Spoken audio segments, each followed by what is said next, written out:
وفاء، مساء الفل. مساء النور، أهلا دكتور. بنتكلم برضو على العلاقات، وعلى بقى المرة دي الحفاظ على العلاقات.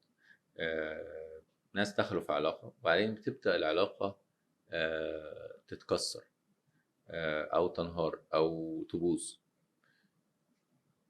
إيه اللي بيخلي إن اتنين بيحبوا بعض، ارتبطوا، اتجوزوا، وبعدين تبدأ الدنيا تقع منهم؟ إيه اللي ممكن يحصل أو اللي يسبب ده في رأيك؟ احنا ممكن نقول أسباب كتير جدا جدا، بس أنا بحب دايما أرجع الحاجة للأصول بتاعتها وللأوريجنز بتاعتها. فلو احنا بصينا بشكل بدائي جدا على المحاور اللي مؤسسة الذكر أو الرجل والمحاور اللي مؤسسة الأنثى أو المرأة، هما 4 محاور ذكورية و4 محاور أنثوية. لو اشتغلوا بهارموني مع بعض العلاقة بتبقى رائعة جدا وصحية جدا وناضجة. لو حاجة من المحاور دي وقعت، بتروح موقعة المحور عند المحور التاني عند شريك الحياة، فالعلاقة بتبدأ ترتبك. لو قلنا هنبدأ بالمحاور الذكورية، أول محور أساسي جدا هو محور الحماية.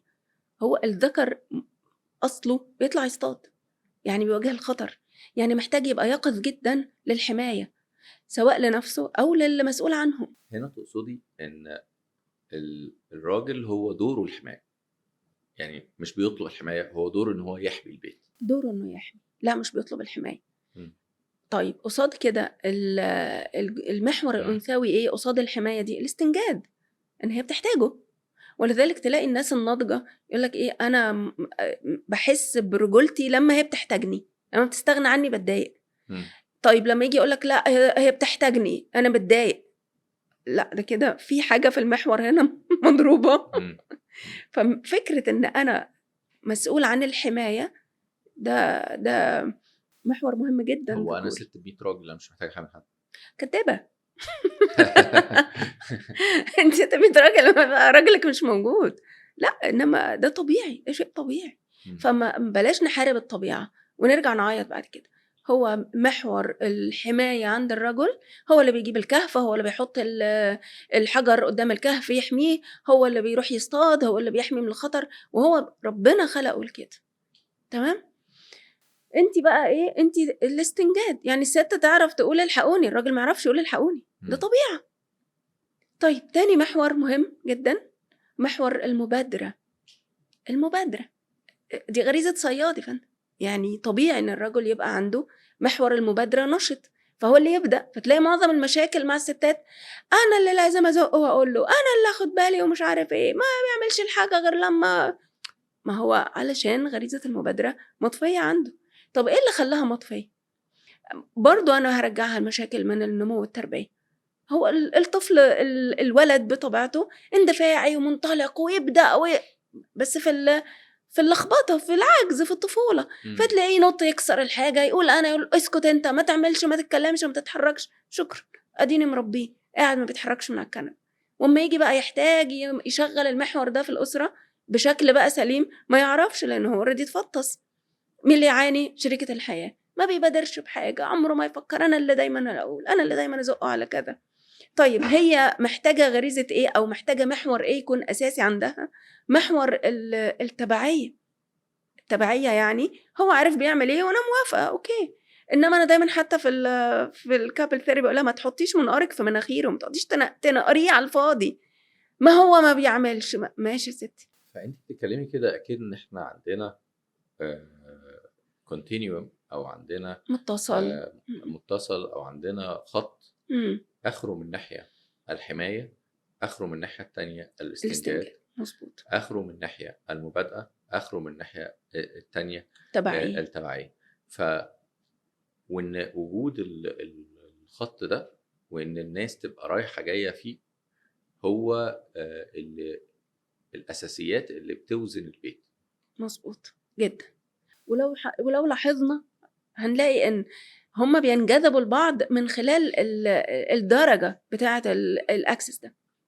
يعني هو مثلا هو ضعيف ومحتاج حد يدور على واحدة ايه قوية، هي مثلا هي عندها مخاوف كبيرة فمخليها هي اللي بتدور على الحماية، وهي اللي بتدور على واحد ايه ماشي وراه. فالطبيعي طب هل جزء من الطبيعة إن يتم تبادل الأدوار أو يتم مش على طول، بس أقصد رايح جاي؟ طبعا بالعكس، ده احنا بنقول زي جوه العلاقة أنا جوايا طفل بيحتاج رعاية من شريك حياتي، بس بنسبة قد إيه؟ مش بيشيل النسبة كلها. فمفيش مانع إن هي تبادئ، هو يبادئ، بس بعد ما نكون أسسنا العلاقة الأساسية، بعد كده بنبدأ نتحرك بمرونة في العلاقة. طيب تالت محور أو تالت ركيزة أساسية محتاجة تبقى في الرجل أو في الذكر هي الرغبة. إنه إن أنا عايز منك يا حياة، أنا راغب في الحياة، أنا راغب في الجنس، أنا راغب في الأكل، أنا راغب في التطوير، أنا راغب إني أكبر، أنا راغب أبقى أوسع أكتر مساحتي وممتلكاتي. دي لما بتفطس بيبقى أصله ما عندوش طموح، أصله ما مش راغب فيا، أصله هاجرني، أصله ما بيسألش عني، أصله مش بيهتم. هو يعني يا دوب ما عيني الراجل مكفي نفسه. فقصادها هي بقى إيه هي الغريزة أو الأكسس أو المحور الأساسي اللي بينشط عندها لما هو يبقى عنده رغبة. طيب أنت لما بترغب، المنتج بتاع رغبتك العطاء. العطاء إنك بتدي في الحياة. عايز جنس اتجوز، ادي، خليك مسؤول عن أسرة. عايز فلوس اشتغل، عايز أكل هات فلوس واشتريها، عايز مساحة إقليمية ابذل مجهود وخدها. فالعطاء هي هتاخد العطاء ده تعمل بيه ايه؟ تنميه. هو بيديها سبيرم لا يرى بالعين المجردة، هي بتطلع بني آدم. هو بيديها مش عارف جايب الفريسة من صدها، مديها الأرنب عملت وليمة. هو مديها 4 جدران عملت بيت. فهي بتنمي العطاء، والمرأة عندها قدرة هائلة على تنمية عطاء الرجل. هو بيجيب الحاجات الأساسية البدائية وهي بتصنع منها حياة رائعة. طب لو هو ما جابش، لو ما عندوش رغبة، لو هو زاهد، لو هو ما بيقومش من على الكنبة، فبالتالي الحياة مش هتكمل. أو لا. لو هو ادى الحاجة المادية أو حط الطموح ولكن ما كانش فيه التنمية دي، فهيبقى برضو اللي بيتحط المعاناة. ده ملوش معنى. بالظبط. فهيبقى أحد اللي بيأدي أدواره هيعاني من اللي مش قادر يأدي دوره. طبعا آخر محور، وده عند اللزوم يعني، هو محور العدوان. الرجل جاهز إنه يدافع بعدوان لو اتهدد. طيب أصل ده راجل شتمه وما جاش وما ردش عليه، ده معرفش مين هزقه وما مش عارف ما عملش ايه. احنا مش بنقول امسك سيف وحارب، بس احنا بنقول خليك جاهز انك تدافع عن مساحتك، عن حياتك، عن ممتلكاتك، عن أهلك، عن بيتك، عن عيالك. أذكر مرة ست جميلة قالت لي إيه؟ قالت لي أنا كنت بمشي جنب أبويا وإحنا في السوق أو في الشارع ما بيقفلش إيده عليا، فببقى ماسكة إيده، أنا اللي متعلقة في إيده، فدايما حاسة إن مش حاسة بالأمان لأنه ما قفلش إيده وهو ماسك إيدي. حاجة بسيطة جدا في الطفولة لا تذكر، ولكن بتدي رسالة بالتهديد أو إن أنا مش آمن كفاية.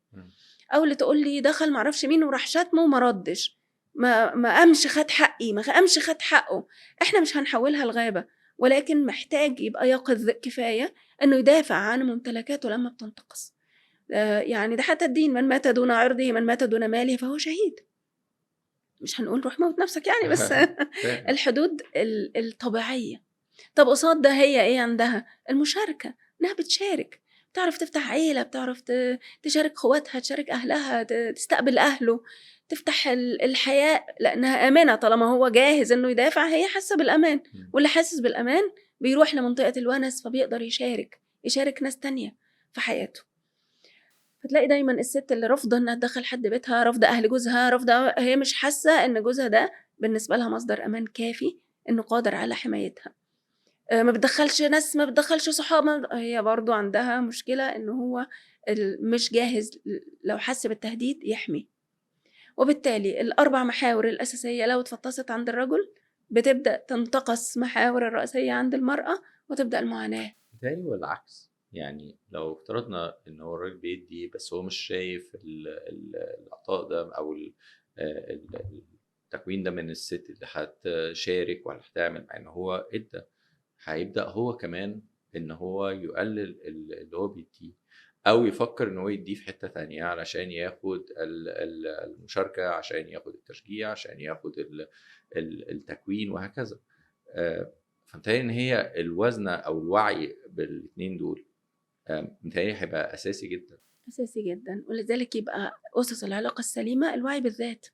انا اوعى لنفسي، انا ارص نفسي احسن، اظبط ادراكي احسن، اتعرف على نفسي بشكل افضل، ازيل اثر التشويه مني. ممكن لما الناس بتيجي تقول والله ده عارف واحده، ده عرف حد ما يعرفش ايه، او دي عملت ايه او كده، متهيألي لو بصينا على هو ايه اصل المشكله من خلال ال4 محاور دول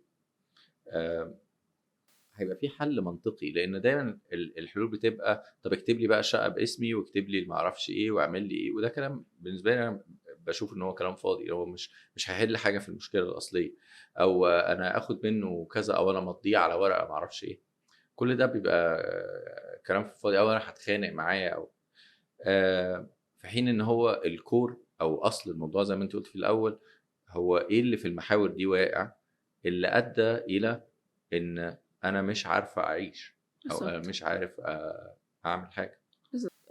على الصعيدين، على صعيد الرجل، هو لو لقى ان الزوجه او شريكه حياته ما بتنطحه في مستويات الذكوره، بيحس انه بيدي في الفاضي. وهي كمان لو حست ان هو بيناطحها في مستويات الانوثه، هتحس ان هي كتير عليه. وبالتالي تبدا معاناه الشريكين. طب هي لما بتحس انها كتير عليه بتعمل ايه؟ بتقلل من، بينزل في نظرها يعني. فبتبدا تقلل من رجولته، فتبدا تفطسه زياده، فيبدا ينفر منها زياده. طب هو فعلا فطسان؟ لا والله، هو كلنا جوانا المحاور دي الاصيله اللي ربنا خلقها. نشيل بس من عليها التراب، نشيل المخاوف بتاعه الطفوله، نشيل اثر الاساءات اللي شوهتنا معرفيا، هنلاقي طبيعتنا الحر. متهيألي يعني لو احنا ما عملناش ده قبل كده، بس لو انا هقول للناس حاجه يعملوها علشان يعرفوا يفهموا ده، نحط المحاور دول في ورقه كده قصاد بعضها، ال4 دول قصاد ال4 دول، ونشوف كل واحد فينا عامل ايه فيهم، عامل دوره في ايه. طب اللي قدامه كان بيدي ده ولا لا؟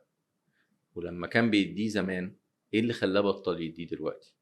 هل انا كنت بعمل الناحيه التانية بتاعتي اللي تنمي المحور ده مع بعضه ولا لا؟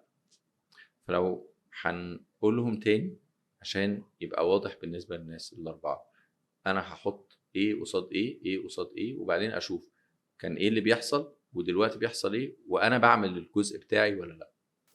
لو رمزناها سلوكيا هنقول امتى بتنشط عنده غريزه الحمايه؟ لما بيعمل ايه؟ لما بيسالها امنه ولا لا، سقعانه ولا لا، الحاجات بقى الستات، معاكي فلوس ولا لا، هترجعي امتى، خايف عليكي، ما تتاخريش، من غير تعنت بيوصل لها رسائل انه يقظ لحمايتها. لا ما تروحيش لوحدك بالولاد، طب انا هاجي اخدك. الحاجات دي اللي الست بتسميها اهتمام، هي مش اهتمام، هو تنشيط لمحور الحماية عند الرجل، اللي بتحسس الست ان هذا الرجل جدير باني اتبعه واستنجد بيه لما احتاجه. طيب طب الست التبعية، قولي حاضر تعلم. والله انا لا، عمرك قلتي له حاضر؟ عمرك قلتي له عندك حق؟ ما هو سو لا، جربي كده تقولي حاضر حتى لو ما عملتيش والله. بس خليه يفتح لك البرطمان، خليه يموت لك الصرصار. دي له مساحة يشعر فيها انه قادر على حمايتك، حتى لو انت امرأة مستقلة. اوكي، ما انت طبعا مش هتغلبي في البرطمان، بس سيبيه هو يفتحه وهو موجود. طيب قصاد كده غريزة المبادرة، خليك كبير في نظرها، خليك دايما كريم في نظرها، خليك دايما بتبدأ بتسبق. انما هي مش هي اللي دايما عماله تجر فيك وتقول لك الحاجه 100 مره. انا عارفه ان ده متعب للرجل، لان هو عايز يروح يرتاح، فعايز يطفي كل حواسه، فعايز ينام في البيت الامن، بس هو مش عارف ان هو بيخربها كده هو مع كده بيبوظ هو كده الامان اللي جوه بيبوظ البيت. بالظبط، خصوصا في توقعاتها. طيب التبعيه، انا هتبعه في ايه اذا كنت انا اللي ماشيه الاول؟ لما امشي وراه فين اذا كان هو متاخر؟ فجربي تسمعي كلامه، جربي تثني على بإعجاب مش بامتنان وشكر، تثني على المبادئة أو المبادرة اللي بيقوم بيها في الحياة، وشوفي الدنيا هتبقى ساتلت ازاي بينكم. الرغبه، حسسها انها مهمه، حسسها انها حلوه، حسسها انها متشافه. دي تقول لي ايه، اصبغ شعري احمر واحط واعمل عينيا زرقاء ومش عارف ما ياخدش باله ليه يا حاج، ما خدتش بالك انت بتغامر بايه، انا عايزه افهم. فالرغبه، حسسها انك راغب فيها، راغب في الحياه، راغب في اكلها، راغب في الحياه معاها، وده تلقائي هي هتنمي كل حاجه انت بتقدمها، لانها هتحس باعتزاز وامان وامتنان لكل حاجه انت بتقدمها. والست وجود، يعني احساسها ان وجودها مهم، شوف هتعمل ايه. اخر حاجه العدوان، احنا مش هنقول امشي متوحش، ولكن خلي عندك حزم. دي ساعات تقول لي ايه، انا تطاولت عليه وما ردش، بتزعل. ما ردش ليه؟ لانه ما عندوش كرامه. يعني من آن لآخر باين شويه حزم، مش عدوان ولا قسوه، شويه حزم مع الحياه، مش هيخسرك حاجه، يعني مش هتبقى وحش، ولكن زي كده بنقول ايه، نفثه في الهواء. وتلقائي هي هتبقى حاسه بالامان ومطمنه ومش خايفه، فهتبدا تشارك مع العالم ومع اهله ومع اخواته ومع الدنيا من غير ما تحس انها مضطره تحمي نفسها بنفسها. ده واجب حلو، يعني الناس تجرب تعمله وعشان يفهموا العلاقة أكتر. وشكرا جدا، شكرا وإن ليك. شاء الله هنتقابل قريب تاني. ان شاء الله باذن الله.